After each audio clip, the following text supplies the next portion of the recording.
Assalamualaikum warahmatullahi wabarakatuh. Perkenalkan, nama saya Ramadan Nursalis. Di sini saya ingin menjelaskan atau mempresentasikan materi PPKMB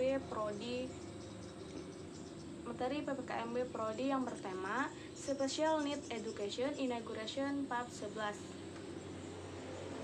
di sini ada jurus jitu di era disrupsi. Apa itu disrupsi? Disrupsi adalah sebuah era terjadinya perubahan besar-besar yang secara fundamental merubah sistem dan tatanan kepada cara-cara baru. Akibatnya, pemain yang masih menggunakan cara lama akan tersisih. Selanjutnya ada KKER, singkatan dari komunikasi, kolaborasi, elektronisasi, dan rendah hati. Komunikasi itu mencakup ada 4 poin. Yang pertama, berbincang-bincang, bercandaria, salam, senyum, sapa, dan menyebar aura. Kolaborasi itu mencakup 4 poin. Yang pertama itu meringankan beban, memunculkan ide-ide kreatif, melatih keberanian, mengambil resiko. Selanjutnya ada elektronisasi. Elektronisasi yang pertama, menghemat biaya dan penurunan kos, memberi kemudahan, menambah keakuran data dan jangkauan global. Yang terakhir ada rendah hati. Rendah hati itu mencakup 3 poin. Yang pertama, membuat orang tidak sombong, dicintai sesama, dan memiliki banyak kolega. Visi pendidikan khusus. Visinya yaitu menyediakan lembaga yang unggul dalam pengembangan ilmu pengetahuan dan teknologi atau IPTEK, bidang pendidikan khusus, serta inovasi layanan pendidikan bagi anak berkebutuhan khusus di sekolah, segregasi, dan inklusi. Selanjutnya ada misi pendidikan khusus. Misinya ada 4 poin penting. Yang pertama itu mewujudkan tata kelola kelembagaan program studi pendidikan khusus yang profesional, transparan, dan akuntabel. Yang kedua itu menyelenggarakan pendidikan dan pelajar berkualitas yang ditopeng dari berbagai disiplin ilmu untuk menghasilkan tenaga pendidikan khusus profesional dalam skala nasional maupun internasional.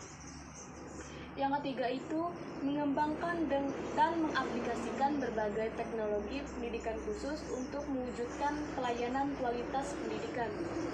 Yang keempat itu menyelenggarakan berbagai program kegiatan untuk menyiapkan tenaga pendidikan khusus sebagai teknologi. Nah, etika berkomunikasi. Ada berbagai macam etika berkomunikasi. Kita harus mengetahui apa itu etika.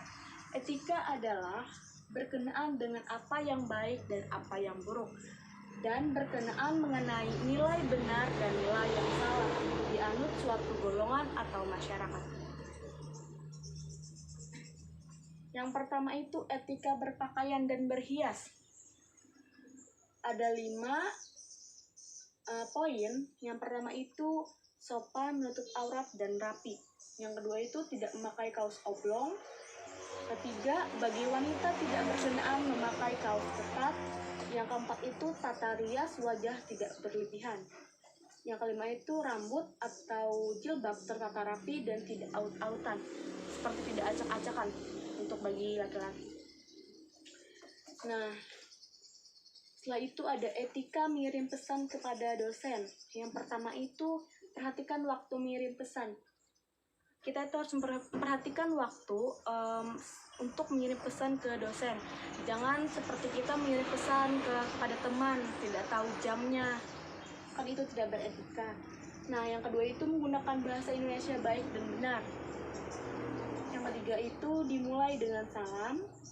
Sebutkan identitas seperti nama, NIM, kelas, program studi.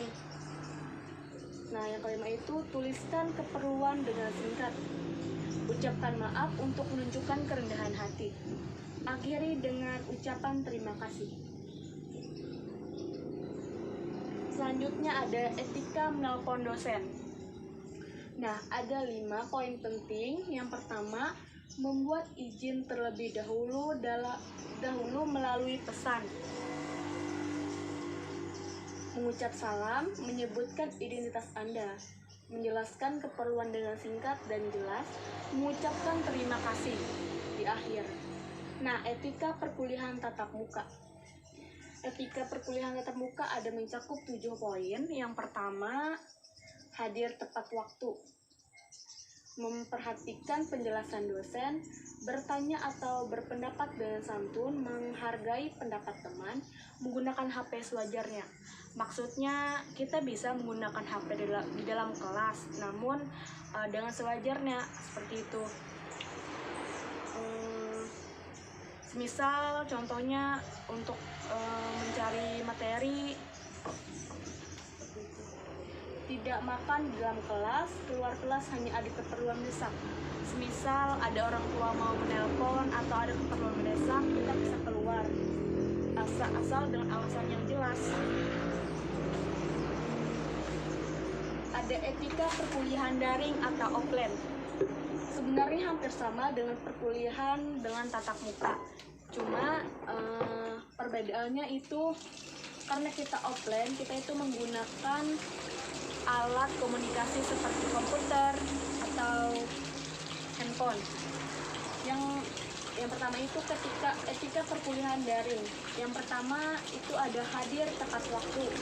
Hadir tepat waktu itu seperti ini, misal kita menggunakan Zoom, kita itu hadir 5 menit sebelum 5 menit sebelum dosen masuk, kita harus masuk terlebih dahulu ke Zoom tersebut atau Google Meet.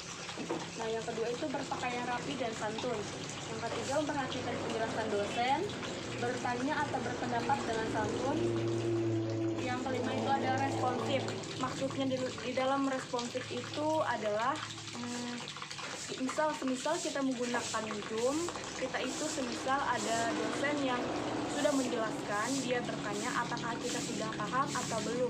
Nah, jangan kita tidak merespon dosen tersebut, jangan kita hanya diam, tidak merespon dosen tersebut. Nah, kita itu harus meresponsif dosen, jawabannya ya atau tidak, seperti itu. Karena itu menghargai pendapat teman. 5 kecil yang memiliki manfaat. Yang pertama itu ada senyum, salam, sapa, sopan, dan santun. Setelah itu ada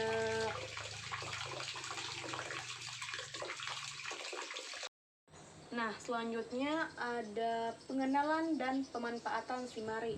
Yang pertama itu login, yang kedua itu edit, kita bisa mengedit biodata atau foto profil kita. Terus ada input, terus logout. Nah, ada Simari. Sebenarnya dulu itu namanya disebut dengan Simpun. Sistematis, informasi mandiri, partisipatif, utuh, dan non-redundansi. Sekarang diubah menjadi Simari, yaitu Sistem Informasi Universitas Lambung Mangkurat Terintegrasi. Login Simari menggunakan username dan password. Username-nya itu kita menggunakan NIM kita sendiri. Nah, passwordnya sama seperti login, terkecuali Anda mengubahnya. Portal mahasiswa. Portal mahasiswa itu yang pertama, mahasiswa, aplikasi pengelolaan rencana studi mahasiswa, bimbingan akademik, kartu ujian, dan hasil studi, penilaian, serta pengisian kuesioner. Yang kedua itu ada e-learning. E-learning itu tempat dosen mengirim tugas atau kita mensundik tugas di situ. Nah, di tiga itu ada Digilib. Digilib itu perpustakaan. Yang keempat itu wisuda. Terus ada aktivitas mahasiswa. Aktivitas mahasiswa itu yang pertama ada e-learning, defining, applying, dan mensuring. Yang pertama itu ada e-learning. E-learning itu pembelajaran materi online berupa serangkaian kombinasi teks, visual, video, animasi, simulasi, atau games. Yang kedua itu ada deepening. Deepening itu mahasiswa berpartisipasi aktif dalam forum diskusi online, termasuk menggunakan isu diskusi dalam chatting mahasiswa mengikuti video. Yang ketiga itu ada applying. Applying itu mahasiswa mengerjakan atau menyelesaikan tugas online baik individu maupun kelompok. Yang keempat itu ada mensuring. Mensuring itu mahasiswa mengerjakan tes atau kuis online sebagai alat evaluasi baik formatif maupun sumatif. Media e-learning. Media e-learning itu ada Simari, Zoom, Google Meet, atau Word. Persiapan mahasiswa untuk pelajaran daring. Ada 4 persiapan. Yang pertama itu kesiapan mental untuk kuliah mandiri, komitmen waktu untuk belajar, siapkan alat penunjang belajar, siapkan ruang belajar yang kondusif. Hal yang harus diperhatikan dalam daring. Ada 6 poin penting di situ. Yang pertama itu cek durasi presensi. Setiap dosen memiliki ketentuan durasi persiapan presensi yang berbeda. Upaya mengerjakan tugas sesuai dengan batas waktu yang telah diatur. Menit angka pada HP kadang berbeda dengan Simari. Upayakan masuk terlebih dahulu di Simari. Tunjukkan kesiapan dalam belajar daring, misal berpakaian rapi, berkata dan bersiap yang sopan kepada dosen.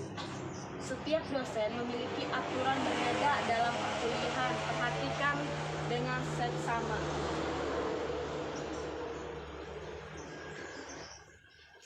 Mungkin sampai di sini penjelasan materi PPKMB Prodi yang saya tangkap kemarin. Sekian dan terima kasih. Saya mohon maaf kalau ada banyak kata yang salah. Wassalamualaikum warahmatullahi wabarakatuh.